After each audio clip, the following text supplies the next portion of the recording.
Marley Caden. It's time for the big three. We've got 3 stocks, 3 charts, and 3 trades for you. Rick Ducat, of course, taking us through the charts. Here to take us through the trades today, Jason Brown, stock market expert at thebrownreport.com and author of 5-Year Millionaire. Jason, great to have you back on. And what a day to have you, right? We finally heard from NVIDIA moving to the upside. We got some other really strong tech earnings yesterday from Salesforce and CrowdStrike.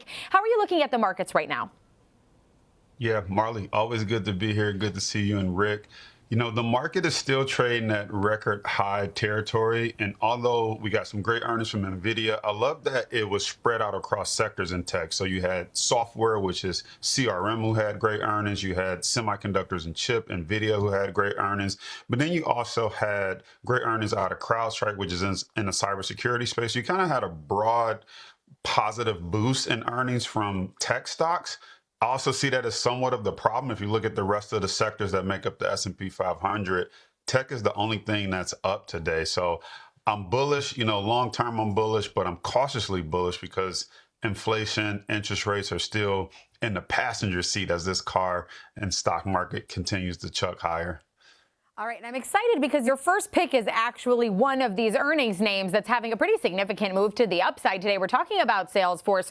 They're up more than 21%, a lot of which tied to this Claude Force concept, which I just love saying, although I want to say it like Mortal Kombat every time. How are you looking at Salesforce right now, Jason? I mean, we've had this considerable move to the upside. Are you expecting us to go higher here?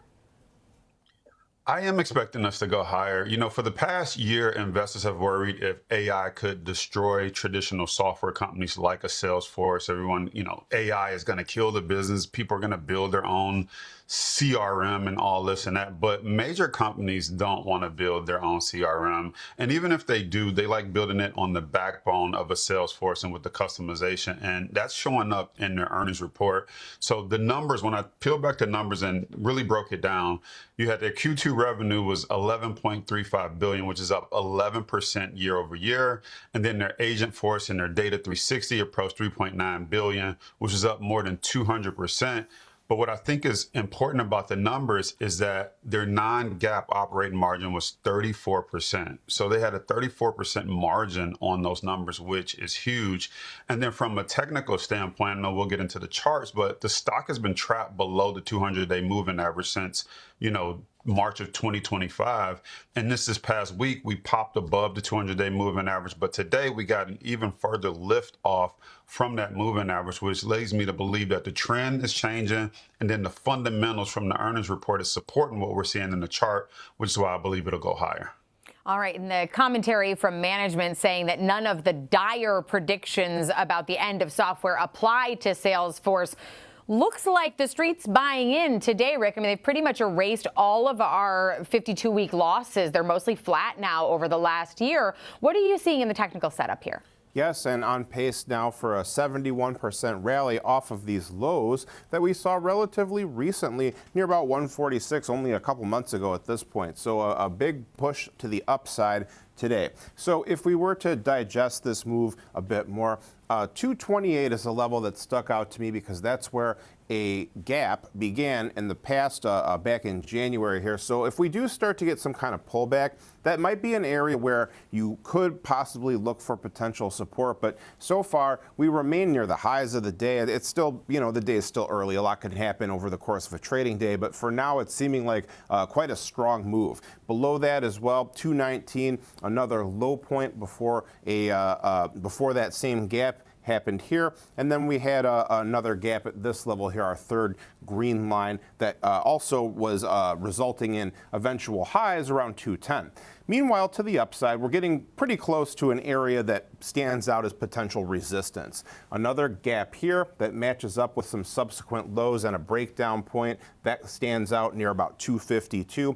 And then on the road to the 267, which is around where we saw a repeated series of highs previously in this chart here. So when we think about our next chart here, which is our moving averages, we are looking at a group of exponential moving averages here. Our 5-day EMA in dark blue comes in around 2 220.50. So these are inherently lagging indicators here. So when you do have a very fast, strong price move here, it'll take some time for them to catch up and be relevant once more. But the 5-day EMA, being the shortest of our four, will be the one that'll catch up the most quickly. RSI 79.6 right now, breaking above that 70 threshold that represents a push into the overbought area, typically regarded as a sign of strength in a trending market, kind of counterintuitively to what the name might suggest at a glance. So volume nodes here near about 225 to 231. That could be an area to watch if we do retreat once more. We have crossed above a larger node, the largest of what is near us currently, 239 to 247. Another pocket of activity up here, 253 to 260. All right, so Jason, with all of that technical information, then how would you go about trading Salesforce, especially with this pop that we're seeing today, up more than 20%? Yeah, so absolutely. As a trader, you want to be careful here that you're not chasing the stock. You already know that the call options are going to be inflated because of the big move today. So I don't necessarily want to be a buyer of a directional call, but I definitely think the stock either goes higher, stays the same, or maybe pulls back slightly, as Rick talked about, potentially to cover those gaps. So I'm looking at this as a bull call spread, a bull put spread, the November 20th, 2026 expiration. When I looked at this, the market was about 9:30. We were just open, so we weren't up an additional 20 points from the open. So these numbers may be a little bit different, but the 190 strike price, you want to buy that. It was going for about 330. And then you want to sell the 200, which was going for about 530. You're getting a net $2 credit. You're risking $10, but technically you're risking $8 because you're getting paid $2 to take the trade. So when you do the math on it, as long as the stock stays above the $200 price point, you're basically pulling in about 25% in 85 days. If you do that 4 times a year, that's 100% return. So that's a really nice risk reward ratio for this trade. And then given how far the stock is run, you already have some built-in cushion. Now, because the stock is run since we looked at this trade, you may want to adjust it 20 points. So you may want to consider the adjusted version of this is buying a 210 and selling a 220. The bottom line is you want to be in a position where if the stock goes up, you win. If it goes sideways, you win. And then you have at least 30, 40 points of margin if the stock starts to come down. And even with that adjustment, we're still about $50 above your break-even level here for that Salesforce trade. You've got another earnings mover today in the big three, though. You've got Dollar General this time, not as significant a move, up 6%. So a really nice move here, too, on a beat and raise quarter for Dollar General as well. What are you seeing in Dollar General, Jason? Yeah, we're looking at all earning stocks today. You know, Dollar General, obviously it's a discount store. They got about 20,000 locations. You got food, household products, health goods. But the story here is Dollar General is really a play on the American consumer. When the consumer feels pressure from inflation and fuel costs and expenses, which continue to remain elevated, they don't just stop spending because we obviously need some of these products. We also are entering into a season of back to school shopping. Then you have Black Friday and, you know, the Christmas holiday shopping coming up. And so I think this is where Dollar General is going to shine. If you look at their sales, it increased 5.2%, same store sales 3.5%. But what was interesting is that customer traffic increased 2%. So that kind of feeds that narrative that more customers are starting to say, you know, maybe I should run to the dollar store for this. Maybe I should run to Dollar General for this, maybe as opposed to a Walmart, maybe as opposed to a Target, maybe even as opposed to buying it online through Amazon. And so that's good news for them. If their traffic can increase and they're making money, not just because they raise prices, but because more people are shopping and more people are buying more things from them, that is what I saw from the numbers and why I like this chart. From a technical standpoint, the stock appears to be forming an inverse head and shoulders, which is typically a bullish reversal pattern. So I love that. And then with today's earnings move, we finally popped back above the 200-day moving average. So if this breakout holds, we could look for a move potentially back up to the 160 area. So I like this from a fundamental story. And then I love the double technical setup, the inverse head and shoulders, as well as getting back above the 200-day moving average. All right, Rick, I don't know about your kids, but my daughter can't be in the car and drive past any dollar store, Dollar General, Dollar Tree, what have you, without asking to stop. So clearly driving some of the shopping there. What are you seeing, though, in the technical setup now that we have this pop to the upside? Sure, and to kind of highlight inverse head and shoulders type activity here, one shoulder here, and then we had this area down here that would be the inverse head area. So then we would also have kind of a consistent ceiling here that we formed. So this would be typically more of a bullish type of setup here. So the break above the neckline is what you'd really want to see. But a shorter term look kind of shows that we have a range that's been established here, 114 to about 131 or so. For now, even though we have broken out from the symmetrical triangle type of shape that we have here, we have not really crossed above that level here. So an interesting setup. We had our triangular price activity suggesting lower volatility. Then we had our extreme breakout activity after earnings. But now the last threshold that needs to be crossed before we can get that kind of runaway price activity is to break above this consistent ceiling we've seen near that area. So from there, 140 stands out because it was an old low and a subsequent high. And then we also had 144, which was a gap level here. So that stands out as an area to watch to the upside going forward. Meanwhile, to the downside, recent lows near 118 and the bottom of our range near about 114 would be the supportive points to be on the lookout for.